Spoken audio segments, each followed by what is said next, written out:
pergunakanlah waktu yang ada. Marilah kita membaca Efesus 5 ayat 15 sampai 17. Karena itu, perhatikanlah dengan seksama bagaimana kamu hidup. Janganlah seperti orang bebal, tetapi seperti orang arif. Dan pergunakanlah waktu yang ada, karena hari-hari ini adalah jahat. Sebab itu janganlah kamu bodoh, tetapi usahakanlah supaya kamu mengerti kehendak Tuhan. Semua manusia memiliki waktu yang terbatas selama ia hidup di dunia ini. Bagaimana kita memakai waktu kita selama kita di dunia adalah pilihan kita masing-masing. Firman Tuhan dalam Efesus 5 di atas mengajari kita untuk mempergunakan waktu yang ada dengan hidup seperti orang arif yang mengerti kehendak Tuhan. Ibrani 9 ayat 27 berkata, dan sama seperti manusia ditetapkan untuk mati hanya satu kali saja, dan sesudah itu dihakimi. Jadi bagaimana kita hidup di dunia ini akan mempengaruhi hidup kita kelak dalam kekekalan, karena kita akan dihakimi sesuai dengan pilihan-pilihan yang kita buat selama kita di dunia ini. Marilah kita memilih untuk senantiasa hidup di dalam kehendak Tuhan, seturut dengan firman Tuhan. Walau tentunya tidak ada kita yang sempurna, namun biarlah hati kita selalu mau untuk mempergunakan waktu kita selama di dunia ini, bukan untuk bersenang-senang di dalam dosa, melainkan untuk menyelesaikan panggilan Tuhan bagi kita masing-masing. Mazmur 90 ayat 12 berkata, ajarlah kami menghitung hari-hari kami sedemikian, hingga kami beroleh hati yang bijaksana. Dan Mazmur 39 ayat 5 sampai 6 menuliskan, ya Tuhan, beritahukanlah kepadaku ajalku dan apa batas umurku, supaya aku mengetahui betapa fananya aku. Sungguh hanya beberapa telempap saja kau tentukan umurku. Bagimu hidupku seperti sesuatu yang hampa. Ya, setiap manusia hanyalah kesia-siaan. Ayat-ayat firman ini mengingatkan kita bahwa semua kita hanya memiliki waktu yang terbatas di dunia ini. Marilah kita pergunakan waktu yang ada di dalam kebenaran Tuhan. Kita tahu bahwa jika seseorang hidup sampai 120 tahun sekalipun, sesungguhnya di mata Tuhan itu hanya sekejap saja. Dan 120 tahun dibanding masa kekekalan kelihatan hanya seperti satu titik dalam satu garis lurus yang panjang tanpa batas.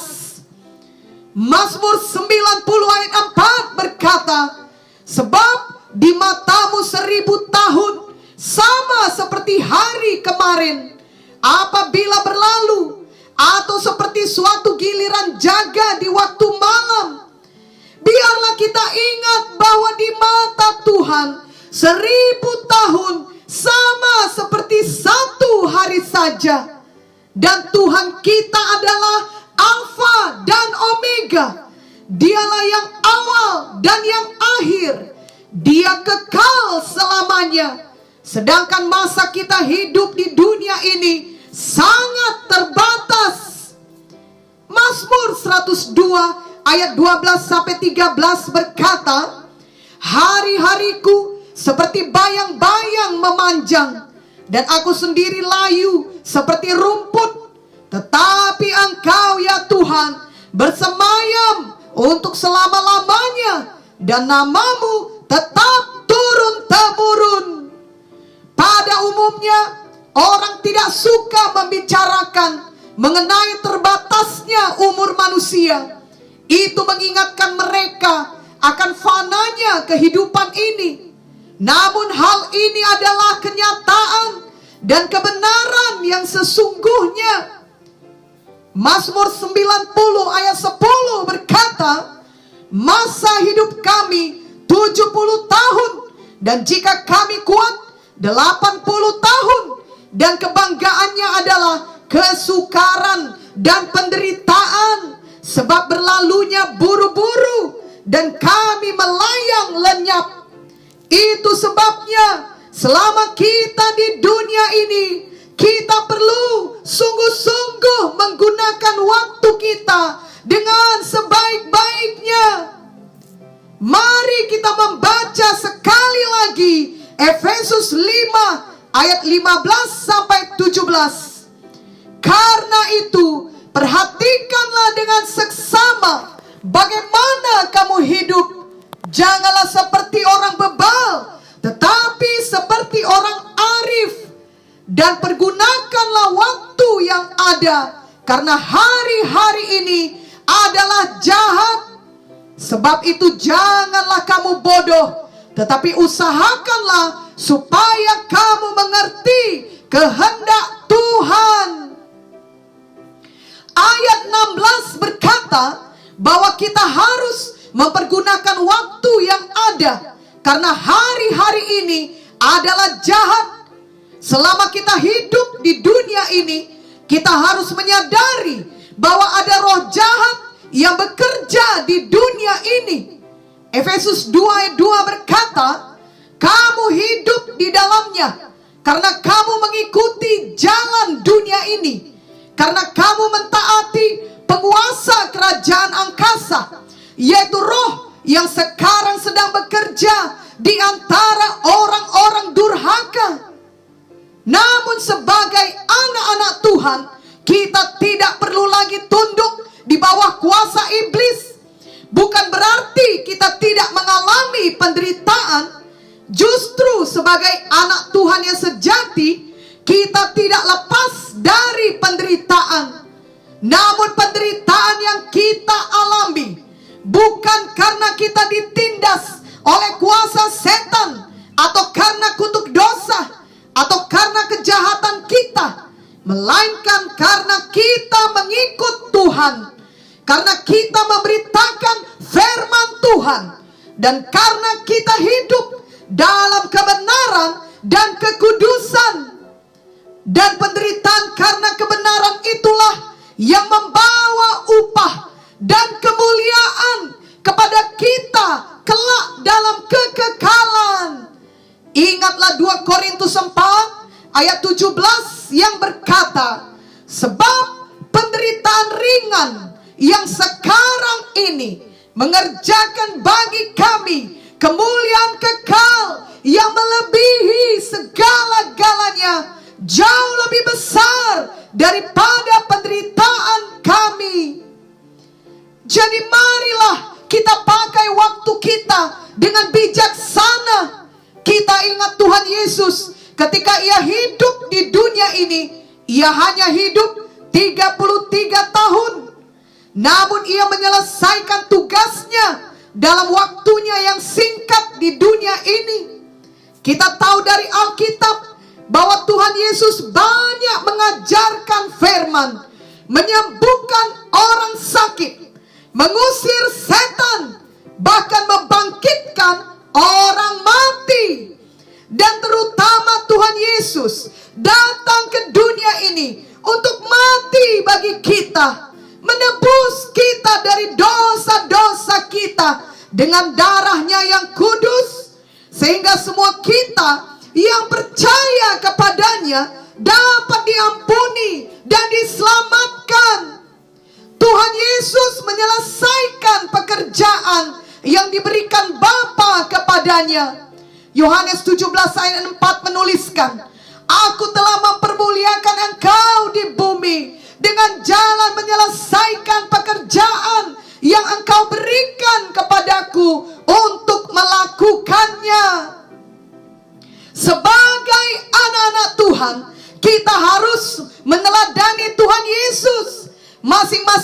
juga telah diberikan tugas selama kita hidup di dunia ini. Ada panggilan Tuhan, ada maksud dan rencana Tuhan bagi kita. Dan Tuhan telah memperlengkapi kita masing-masing dengan talenta dan karunia untuk mengerjakan maksud Tuhan tersebut. Marilah kita mengerjakannya dengan segenap hati kita untuk Tuhan Yesus, untuk kemuliaan namanya. Yohanes 9 ayat 4 berkata, kita harus mengerjakan pekerjaan Dia yang mengutus aku. Selama masih siang akan datang malam di mana tidak ada seorang pun yang dapat bekerja. Jadi akan ada waktunya di mana kelak kita tidak dapat bekerja lagi. Tuhan Yesus memakai hari-harinya di dunia ini dengan benar. Ia menyelesaikan tugas dari Bapanya, dan Ia tidak menahankan apapun demi keselamatan umat manusia. Tuhan Yesus memberikan nyawanya, memberikan segalanya untuk kita. Biarlah kita juga mau memberikan seluruh hidup kita kepada Tuhan. Mari kita biasakan untuk patuh kepada firman Tuhan tiap-tiap hari. Karena itu adalah salah satu cara kita mempergunakan dengan baik waktu kita yang ada setiap harinya untuk Tuhan. Ketika Tuhan berbicara kepada kita melalui firman-Nya, janganlah menahankan apapun, tetapi marilah segera mematuhinya. Kita ingat kisah Abraham dalam Kejadian 22 ayat 1 sampai 2. Setelah semuanya itu, Allah mencoba Abraham. Ia berfirman kepadanya, Abraham. Lalu sahutnya, ya Tuhan. Firman-Nya, ambillah anakmu yang tunggal itu, yang engkau kasihi, yakni Ishak. Pergilah ke tanah Moria dan persembahkanlah dia di sana sebagai korban bakaran pada salah satu gunung yang akan kukatakan kepadamu. Abraham mematuhi Tuhan. Walaupun Ishak adalah anak yang sudah lama ia nantikan. Ia sangat mengasihi Ishak. Namun Abraham mengasihi Tuhan lebih dari segalanya. Mengasihi Tuhan juga dinyatakan dengan mematuhi Tuhan. Keesokan harinya Abraham pergi dengan Ishak dengan membawa kayu. Ia mendirikan mezbah, mengikat Ishak, lalu mengambil pisau. Namun kemudian Tuhan memberikan seekor domba jantan sebagai ganti Ishak. Apakah ada Ishak di dalam hidup kita yang perlu kita relakan untuk mengerjakan kehendak Tuhan?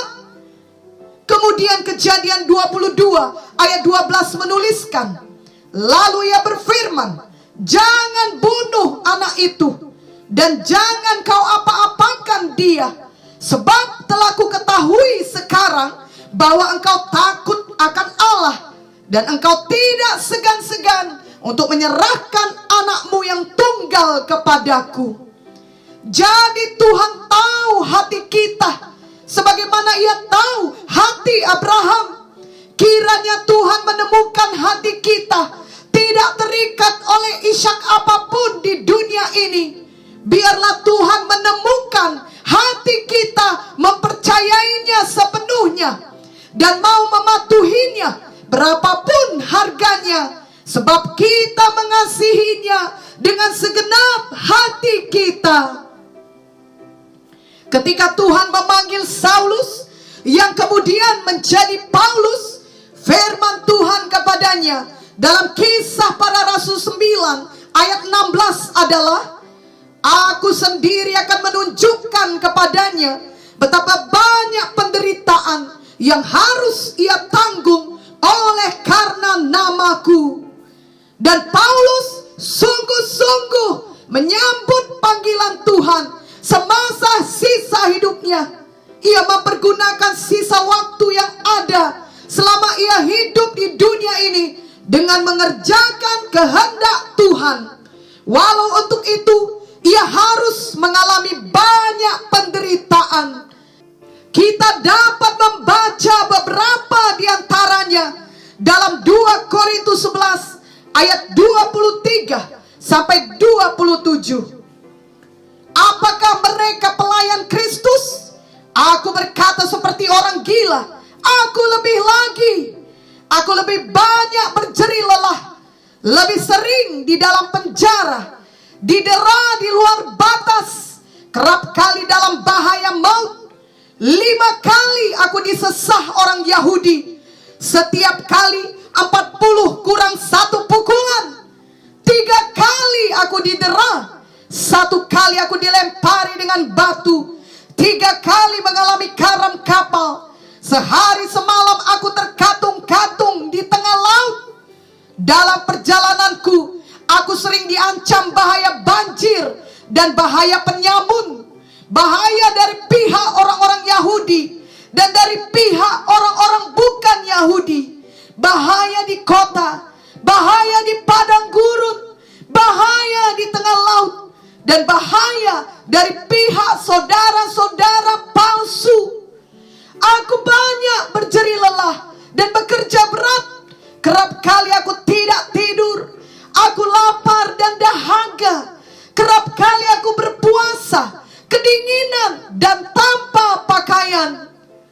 Dari firman Tuhan kita mengetahui bahwa Paulus menyelesaikan tugas dari Tuhan selama ia di dunia ini.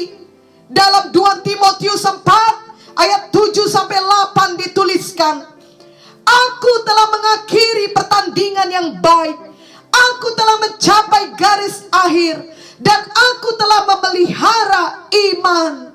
Sekarang telah tersedia bagiku mahkota kebenaran yang akan dikaruniakan kepadaku oleh Tuhan, hakim yang adil pada harinya, tetapi bukan hanya kepadaku, melainkan juga kepada semua orang yang merindukan kedatangannya. Biarlah kita juga kelak dapat mengatakan hal yang sama, karena kita mengetahui bahwa kita mempergunakan waktu kita yang ada selama kita hidup di dunia ini seturut dengan kehendak Tuhan, dengan mematuhi Tuhan dan mengerjakan maksudnya dalam hidup kita, berapapun harganya. Tuhan Yesus berkata dalam Matius 16 ayat 24, lalu Yesus berkata kepada murid-muridnya, setiap orang yang mau mengikut aku, ia harus menyangkal dirinya, memikul salibnya, dan mengikut aku. Sebagai pengikut Tuhan, kita harus menyangkal diri kita, kehendak daging kita yang penuh dengan siaku dan keangkuhan, yang berpusat pada diri sendiri saja. Kita tidak lagi mengejar semua kesenangan dunia ini, kehebatan dan kemuliaan yang bisa diberikan dunia ini, melainkan kita menyerahkan hidup kita kepada Tuhan. Dan hanya nama Tuhan Yesus saja yang ditinggikan dari hidup kita. Kita juga harus memikul salib kita. Dan maksudnya bukanlah salib hukuman atas dosa kita, karena itu sudah ditanggung Tuhan Yesus. Tapi maksudnya adalah kita rela mati bagi diri kita sendiri, bagi semua ambisi kita, untuk popularitas, pengakuan manusia, dan lain-lain. Bagi orang dunia ini, kita akan dianggap bodoh, tetapi kita maju terus. 1 Korintus 1 ayat 18 menuliskan, sebab pemberitaan tentang salib memang adalah kebodohan bagi mereka yang akan binasa, tetapi bagi kita yang diselamatkan, pemberitaan itu adalah kekuatan Allah.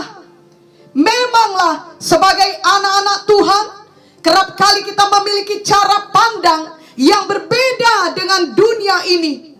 Namun janganlah pernah mundur dalam mengikut Tuhan.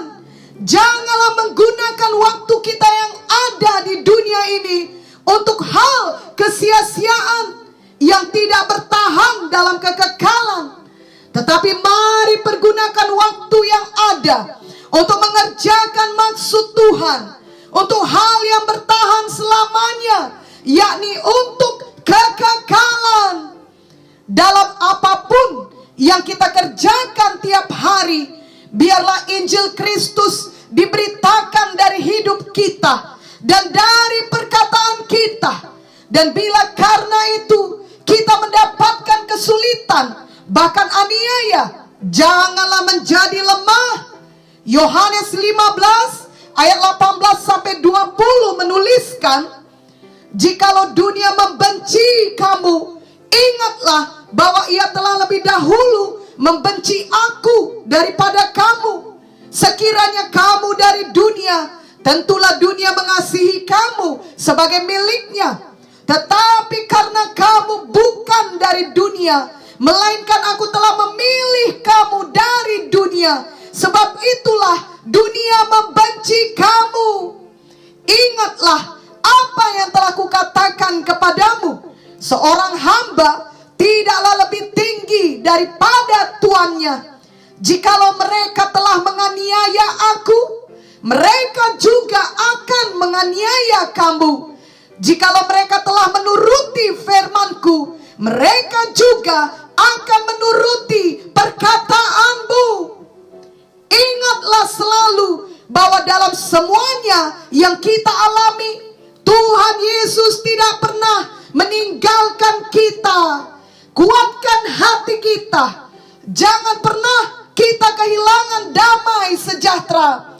Yohanes 16 ayat 33 berkata, semuanya itu kukatakan kepadamu, supaya kamu beroleh damai sejahtera dalam aku. Dalam dunia kamu menderita penganiayaan, tetapi kuatkanlah hatimu, aku telah mengalahkan dunia. Tuhan yang menyertai kita adalah lebih besar daripada segala aniaya di dalam dunia ini, sehingga kita dapat selalu kuat dan menang menghadapi semuanya. Itulah sebabnya Roh Kudus telah diberikan Bapa kepada kita anak-anaknya untuk memimpin kita setiap hari di dalam firman-Nya. Maka kita dapat mempergunakan waktu yang ada sebagai orang arif yang mengerti kehendak Tuhan. Amin.